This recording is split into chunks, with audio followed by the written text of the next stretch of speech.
I go back to the room, and now I'm in the room saying, okay, what now? It was 3 o'clock in the afternoon now, and I'm meditating and said, what now? Answer.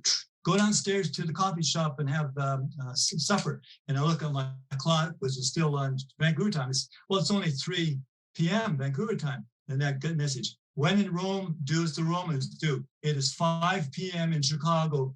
Get down there. I go down there, and I'm sitting having a hamburger and chips.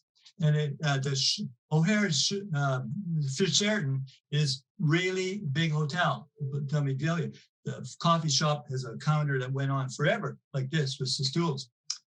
The conference room is so big that they had a 727 inside the conference room. You can tell how big a conference room that is. Anyways, I'm eating my hamburger and stuff. There weren't too many people here. And I see the guy sitting over there who had come in the elevator with us, shorter mustache, 3-piece suit. And I'm being told to tell him. And I finish my meal. I go over to where he is eating, and I sit down on a stool just one away, and I do my message to him. He listens, and he said, I can't say you're crazy. He said, because, he says, I don't normally eat in the coffee shop. He says, he's going, I eat in the dining room, he says. So it was weird for him to be there. So he says, and I wasn't intending on staying here, the storm that's outside. He said, that forced me off the road. I'm heading to another destination. But that's why I ended up again at the counter with no reservation in the last 3. And then he says to me, if you wonder who you've been talking to, and he goes into a 3-piece thing, he hauls out a card, gives me a card, and said, this is who you've been talking to. And in here is one of these fancy cards, with raised letter. And he's a vice president of DuPont Corporation. Guy, right? This guy, he's giving me this, and he says, what I mean? It was like he couldn't deny that it wasn't strange that we were meeting, but he gave me his card. That's holy jeez. Anyways, that was the start of Chicago. In the Chicago thing, I was there 4 days. I was intending on leaving. I was making contacts. I got there on a Monday afternoon. I wanted to, I was thinking I'd like to fly out on the Wednesday morning. And I was talking to Sharon on the phone saying, I'm thinking about leaving Wednesday morning. I'm flying to Toronto. I'm aiming for Ottawa. And she says to me, you should leave Thursday morning. So that's okay. So, but after I hung up with her, I phoned Air Canada and says, do you happen to have a seat available to fly out Wednesday night? And she says, yes, we have room. But she says, but I think you should fly out Thursday morning. Exact words my wife used. Wow. The person on the phone says, but I think you should fly out Thursday morning. Now get this. So I said, okay, put me on the Thursday morning flight. Thursday morning, I'm waiting in the boarding lounge of O'Hare to get on the plane. And I'm meditating. So, I'm saying, I had the feeling I was going to meet somebody who was aware of the Eagles Project. And I haven't met them yet. I just said, and I was going like this saying, okay, it's up to you, God. Whatever happens, I'm open. I get on the plane. I sit down as I'm at a window seat because it was a DC-8 going from there to Toronto. There's a space here, and there's a guy in a suit right there. When we take off, I'm getting a message. Talk to that guy. I'm shrugging it off. And finally, I said, okay, I will. I start talking to the guy. He immediately knows what I'm doing. This guy, what I'm saying. He says, and he's going, and he was aware of the pockets around the world and stuff, the valleys, that he was aware. And he says, he says, me and my wife have looked all over the world from the places. We went to the logical places, like the Norwegian, Sweden, and the Alps. He said, he said, we didn't find them there, he says. And I says to him, well, me and my wife have been shown a lot of valleys in the West, in British Columbia. He says, we never looked at it. So we're exchanging notes. Then he tells me how he got to be in that seat of that flight. This guy, he says, you know, and he told me what he does for a living. He's Canadian, born in Manitoba, him and his wife, but he's in Waterloo, Belgium. That's where, and he worked for the European Common Market. It's before the EU was built. It was the European Common Market. This guy travels all over the world explaining about the European Common Market. He was in Chicago, you know, doing a speech, and then he was supposed to fly out. He was supposed to be on a flight from Chicago to Montreal, and then Montreal to go to Belgium. But that morning, his travel alarm, remember in the old days, they have these little travel alarms that fold up? Yeah. It failed on him. He woke up late, went to the airport, and he was put on a seat on this plane, that seat, going and routed through Toronto to go to Montreal and for us to meet. So it was very important. The universe set it up, you know. Him and I were going to meet. I got derailed on my side. He got rerouted, and there we are. And so that must be pretty amazing when you think about all that coordination that has to happen on the other dimensions to make all this happen. I mean, they must have a full-time team behind you trying to keep you all coordinated. These are just examples I'm throwing out. Yeah, I know. I'll tell you one of the bigger examples. Yeah. Okay. I'm going to quickly jump over to this one. It happened on the same trip, is what I'm saying here, the trip. I was away 2 weeks on that trip. By the way, they went to Chicago and then around. Anyways, I end up in Ottawa where my brother Jake is younger. I'm the oldest of 6 in the family. He's right here. My brother Jake is a very brainy guy.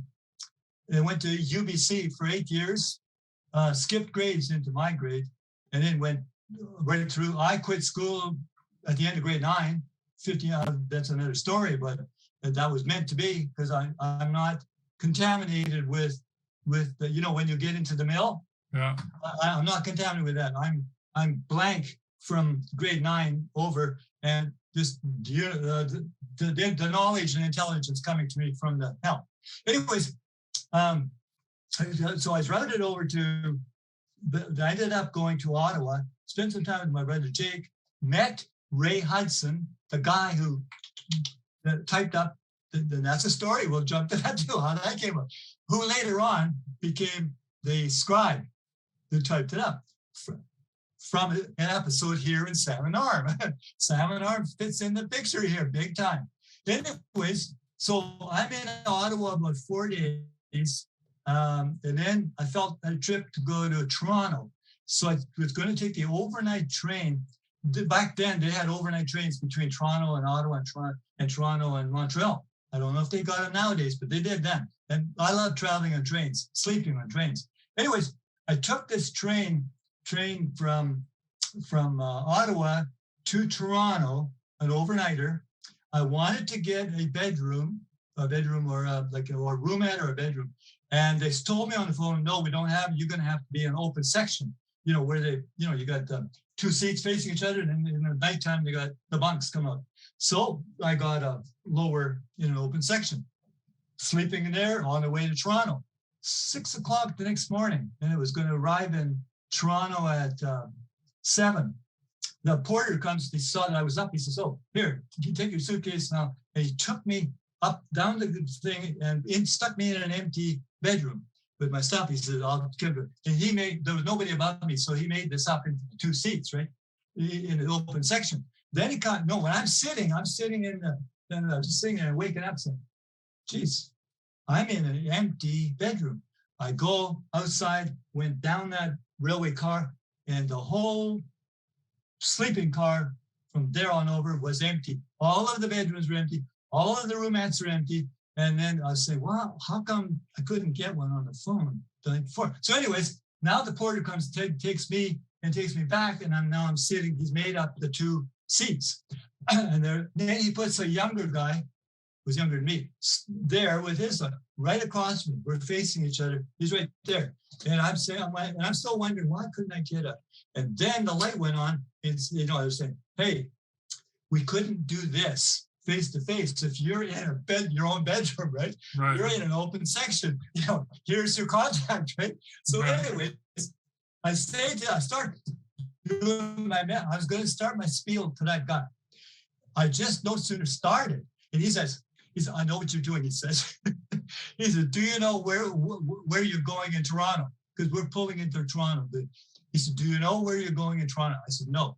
He says to me, you're staying at the Sheraton Centre, just like that. He says, you'll meet your people there. Then you shift over to the Windsor Arms, and you'll see their people, and you'll make your contacts there.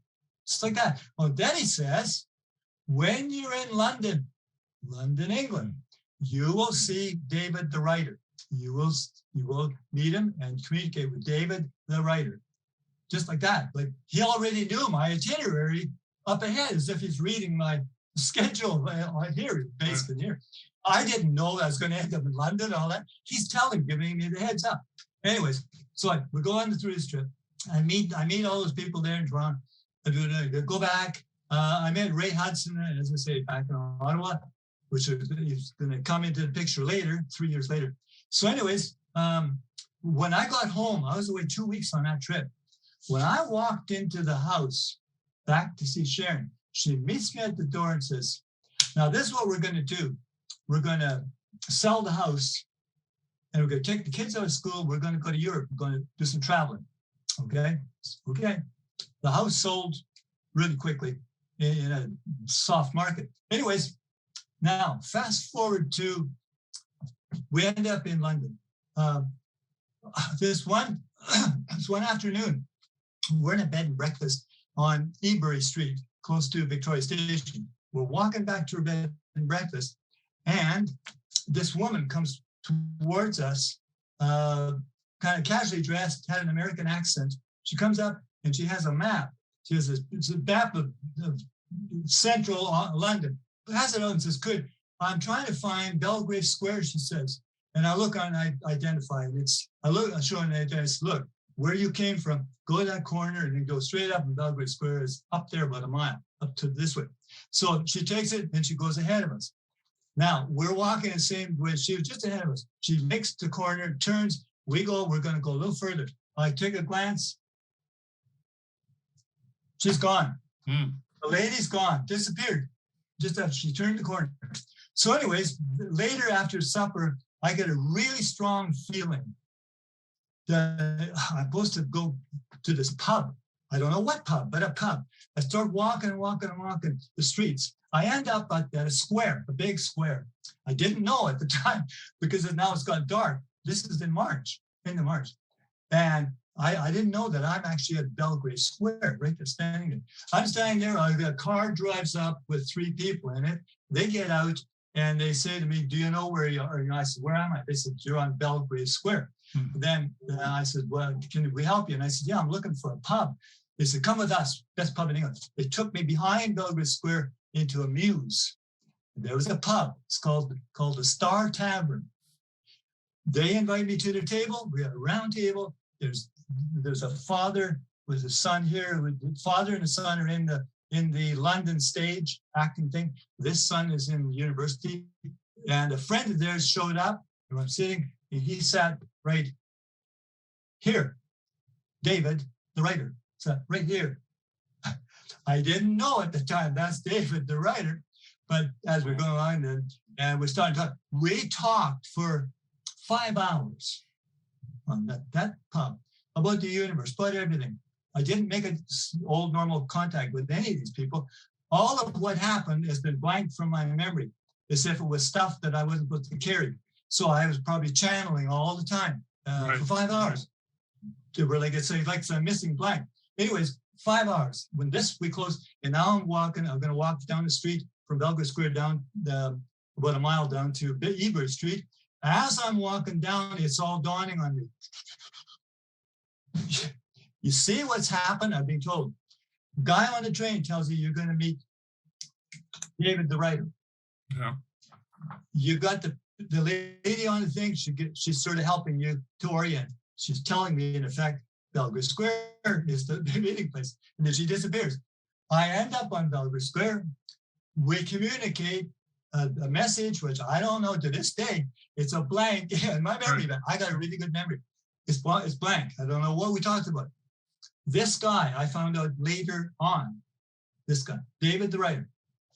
If you Google up on your computer, Google search, Google up the name Sir David Hare, H-A-R-E, David Hare. You'll see who this guy was. Way before he became famous. He was knighted. He's a sir. He became a famous playwright. He did movie scripts, directed and everything. This guy.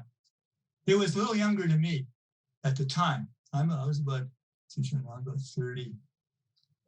About 30 years old. He was about 27, 28. He sat right here for the whole night. So I don't know what was so important that I had to meet him. Right. It was very important. So I got all these strange things happening. Now, the same trip. This is another good one. We were staying at a bed and breakfast there. We were four days in London. Then Sharon and I says, hey, we should go to Edinburgh, Scotland. So I go to the Victoria Station to get the tickets. I tell the person 4 overnight berths from London to Edinburgh. Okay, so I got the tickets there. I go home to the bed and breakfast. I take them out. I said, Sharon, here's I got the tickets out. Shit, it's not Edinburgh. It's Aberdeen. We got 4 tickets to Aberdeen, Scotland. What the hell is going on? You know, it was like, but we knew. The universe said, kids, you're not going to Edinburgh. You're going to Aberdeen. Now watch this. In logic, the train goes right past. It stops in Edinburgh. We could have, if we're doing logic, but we both knew. No, it's the plans. Edinburgh doesn't fit. You're going to Aberdeen. So Aberdeen had oil workers at the time from all over the world. Were based in Aberdeen, you know, with offshore oil. So we made contacts there, and then this one morning, now here, this is really interesting. Okay, we're about 3 nights there, and then this one morning, our oldest son wasn't feeling great, so Sharon stayed behind with him at the hotel. Me and the younger son hopped on a local train from Aberdeen. We're heading for Inverness. So like a local train route. Anyways, we're going to Inverness to scope it out. We're on the way, and I look at there's these schedules around, a little bigger than that, and it showed where all the stops the train could do. And I saw the stop before Inverness was called Forres, F-O-R-R-E-S. And I thought, hey, I think Findhorn is there. Okay, so we inspired to get off at Forres. Me and the younger son, Sean, we catch a cab down to, at that time, Findhorn was really established as a university or college. They had that thing down at the water, at the bay. And then they also owned that Clooney Hill old hotel. They were really established. Anyway, got down to their main base down below at like a trailer park, I guess we used to call it. But it was all, the whole total thing was now part of Findhorn College. Right. So I go to there's a bungalow where there was their office, the office. Walk into the office. There was a bungalow, and it had living quarters too for the leaders of Findhorn. I was just trying to think of the names. Anyways, Eileen and David Caddy. Peter Caddy and Eileen. Yeah. So anyways, the lady was a secretary. She says, they're not here now. They're in South Africa on a trip. Okay. But she said, come in my office. So the young lady was a secretary. We're coming off. So I sit down. Sean's over here. She's on the other side of the table. She sat there and said, I had a dream this morning that told me you were coming. She says, I was told a messenger from Melchizedek would show up. She said to me, she says, you're it. She says, you're supposed to deliver a message to the coordinator, Mary, the coordinator. She's down there in the coordinating office. You're supposed to deliver it to there. So, okay. So I brought this in because it confirms what I was aware of all along. Yes. You were working for Mel. Yeah. I go down there, and me and Sean went to see the coordinator, Mary. And I go there, and I'm totally unprepared for what I'm going to deliver, right? It's coming in the moment. I say to Mary, you know, I'm supposed to, I'm supposed to deliver this thing. And I'm supposed to tell you, you're sort of drifting off your main target that this thing's been created for. You're supposed to be a model for the future. You know, how people interact, and you're supposed to help prepare people for this huge shift. Yes. And you've gotten caught up in the publicity of, right. You know, that happens. So she said, she agreed with me. She says, yeah, Peter and Eileen had first got the message what you're talking about at the very start. And we have drifted off that course. That's okay. So now, leave there. Fast forward to 1994. This guy phones up from Grand Forks. He says, hey, your Gay Eagles thing has passed through here, and we'd like to have you over and talk to a number of people here. They've read the thing and they want to hit one. So anyways, Sharon and I ended up going there 1994 in October. I spoke to about 250 people in this kiva.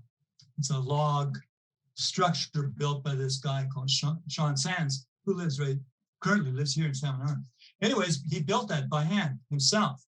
Anyways, I can send you pictures one day and see it.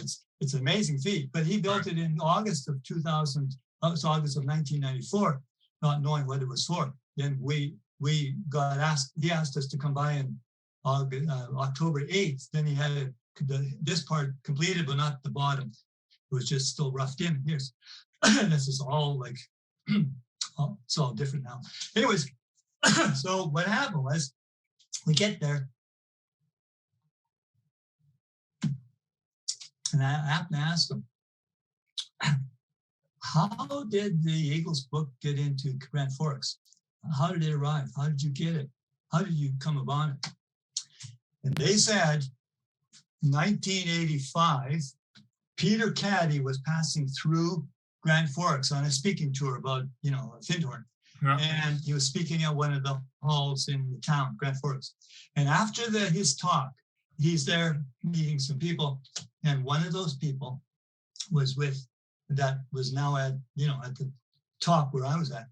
And I asked them, and then they came up and said, they were chatting with Peter Caddy. And Peter said to them, I have something for you. Reaches into his briefcase and pulls out a photocopy of Gathering of the Eagles. He said, this is for you. He wasn't doing it on public speech. It was one-on-one, which the way that it has gone around the world, one-on-one, 1985. So all I can do is guess that when Peter and Eileen got back from Africa, they come in, then they would have met the secretary and Mary, and then they would have got the story of the arrival. And Peter must have agreed with that, because then later in late 81, the story hit photocopied in the end of 81. It ended up going to London, and then translated into Polish, French, Spanish, Afrikaans, Russian too.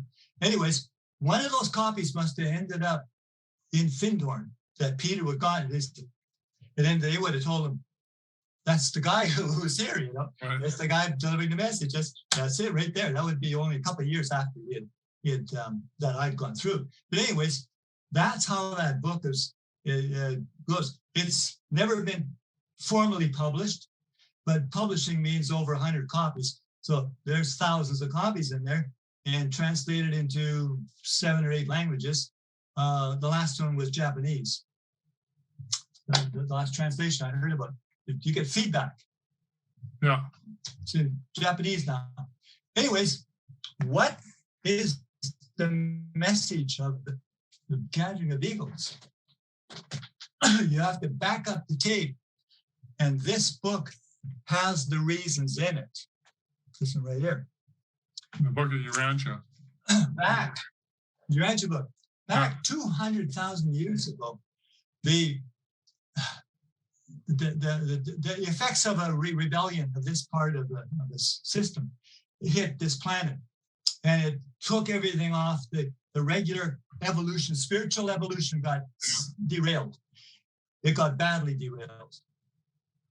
The whole team, these were the advanced souls from the system level, not advanced to the level of the eagles. The eagles are advanced way more, and they're incarnating here in human form. There's, how many eagles are there on the ground? Somewhere in the neighborhood of 150,000. Where did I get that from? Well, that was never told by the higher levels. I was thinking about it, and then I got a figure come in about 150,000. And then one day, a heavy-duty guide showed up, the big guy, not this guy, big heavy-duty. And he says to me, I said, who are you? And he said, I'm one of the 4 angels that John saw in Revelation chapter 7. I wanted to hold back the winds. And he says to me, just a short few words, he said to me, the 144,000 have all been sealed in the forehead. The 144,000 have all what? 144,000 have all been sealed in the forehead. Right. So sealed in the forest? What was that? Sealed in the forest?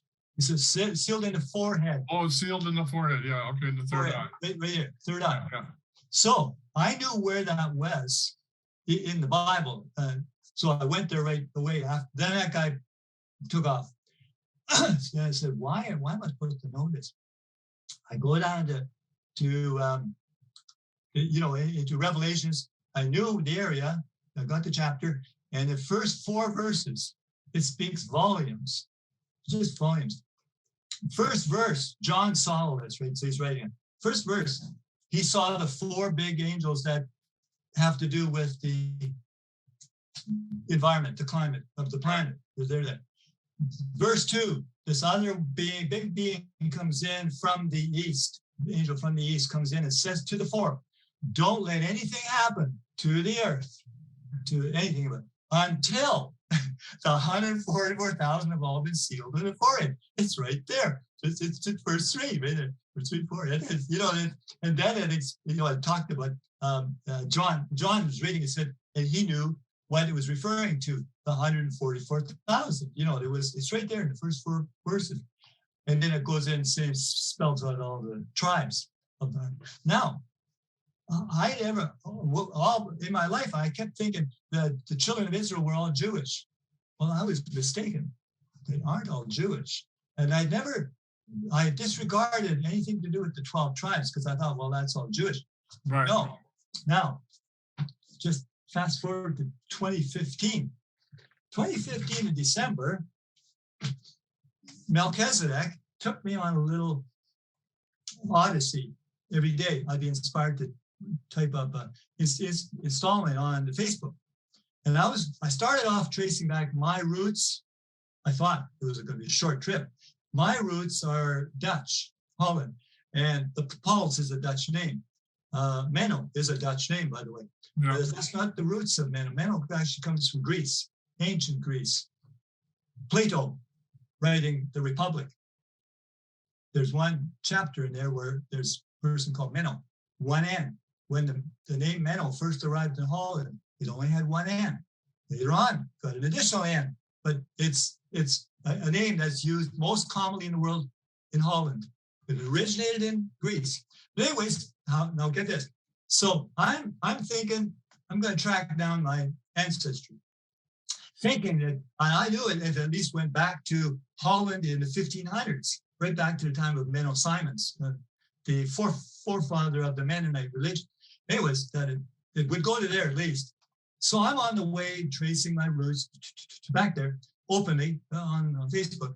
When a cousin of mine who's following, he comes to me and says, have you thought of when you reach Holland 1500s or going back further? I said, no, I hadn't thought, but it's a good idea. So once I got to Holland 1500s, I identified that the part of Holland where my roots come from is Friesland. The people were known as Frisian, the Frisian people. Now, I did research on the Frisian people. I find out they maintained that they were descended from one of the 12 tribes of Israel. And they know the name of the tribe too. Issachar, Issachar, Issachar. So I said, okay. So I knew right away. Once I found out, I said, I smell Mel's fingerprints on this whole trail. He's taken me back to when he was on the ground 4,000 years ago. He was there. What was he doing? He was on the ground at a school by tent school by a place called Salem, and he went and invited Abe and Sarah from where they were at the land of Ur, which was Chaldean, or otherwise pronounced Chaldean. Abe and Sarah were Chaldean people. That's what they were. That was their religion, their thing. The people, and Abe came and invited them to come to Palestine. He wanted them closer there. And what he actually ended up doing, see, the Chaldeans were descended from the loyalists that didn't buy into the rebellion 200,000 years ago. 200,000 years ago, that all happened. Went to hell. Anyways, the loyalists under one called Van, he was the leader of the loyal group that held firm. The majority of the team that was there advanced, ascended souls from that next level up, not to the level of where the eagles come from, which I'll tell you where they came from is a lot deeper than that. Anyways, so Van took this group of loyalists. They were about a third of the team that had been there to help raise the evolutionary thing of the people, and they failed. They defaulted. Anyways, he went to an area which is where Turkey, Eastern Turkey, northeastern Syria, northern Iraq, all those countries meet there, where they all come together, Iran, and then those other ones over there, they stands and everything. Anyways, that all means Van and his people were there for 160,000 years. Right there, they held the fort. Go on a map today, take a look at that area, and you'll see a big lake called Van. Lake Van is located right there in that area, in the eastern part of Turkey. Lake Van, named after this guy thousands of years ago. Anyways, they held firm, and they descended. Some of the descendants from those people migrated over to where southern Iraq is now, in that area. And Mel came down to prepare the ground, prepare the thing, prepare for dealing with all that problem with the big, the big rebellion. So first he takes, and Abe and Sarah were part of the seed stock. Those are seed stock. Their descendants have ended up going all around the world into all of the different nations and races. Their descendants. Now watch how that happened. Abe and Sarah had Abe had two sons. The first one was Ishmael, the forefather of the Arabs. So Muhammad said that the first son was Ishmael through Abe and this Hagar, the Egyptian maid, produced that. Muhammad in 600 AD said through Ishmael they were connected. Right, they recognized Abraham as their forefather, the Arabs. Right. Anyways.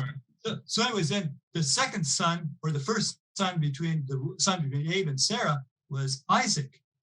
Isaac only had two sons, Esau and Jacob. Now Jacob had 12 sons with 2 wives, who were sisters, and 2 maids. There's your 12 tribes of Israel right there. Down the road, hundreds of years, about, let's see, 1000 BC. 1000 BC from this time, which is actually 2000 BC, when this is happening, this connecting. But their descendants ended up in 12 tribes. The 12 tribes were kind of loose. Then they made a kingdom. They had David, and Saul was the first king. And they got these kings. When Solomon died, the 12 tribes split into 2 groups. Mm-hmm. One was the southern tribe, with Judah and Benjamin made up the southern tribe, and that's where Jesus actually, his roots come through there, the Judites. Then follow this. Southern tribe is here. The northern tribe, they split in 1000 BC.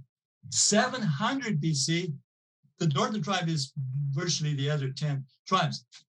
The 10 tribes of the northern kingdom pissed off the Assyrians with some sort of agreement that the northern kingdom made with Egypt. Assyria said, don't ever do that. Well, they did it. Assyria came in 700 BC and took those people and dispersed them. They left Palestine and they went all over the place. Some of them migrated all the way to where Japan is. You can see in the J.J. Hurtak, who wrote the Keys of Enoch, Book of Knowledge. Yeah. J.J. Hurtak, with a friend of ours who's got the money, a millionaire, they went and studied underneath the ocean by Okinawa. And they can see evidence of the Hebrew language. Yeah, and it's a huge, huge civilization there. Huge. Yeah, it's huge. It's underground, underwater. Yeah, underwater, so anyways, yeah, gigantic. So there was evidence they went there. But some of the other tribes, so 10 tribes got scattered 700 BC.